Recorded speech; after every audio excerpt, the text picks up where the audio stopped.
खबर आपको देंगे। सिंध रेंजर्स ने ओबाड़ो में कच्चे के इलाके में कार्रवाई के दौरान जराइम में मुलविस 5 मुल्जिमान गिरफ्तार किए हैं। मुल्जिमान के खिलाफ मुख्तलिफ थानों में 9 से जायद मुकदमात दर्ज हैं। क्या तफसीलात हैं, जानेंगे डॉन न्यूज के नुमाइंदे सैयद वसीम से। सैयद वसीम, बताइएगा गिरफ्तार मुल्जिमान से मुतालिक क्या मजीद तफसीलात सामने आई हैं? में ये ओबाड़ो का कच्चे का इलाका है जहाँ पर रेंजर्स ने कामयाब कार्रवाई करते हुए जराइम पेशा अफराद में जो है मुख्तलिफ जराइम की वारदात में 5 मुल्जिमान को गिरफ्तार कर लिया है।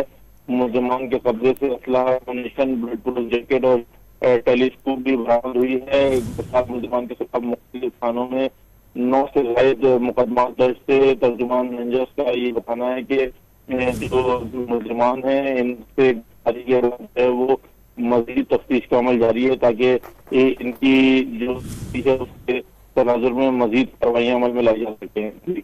बहुत शुक्रिया सैयद वसीम, आपका तफसीलात से आगाह करने के लिए।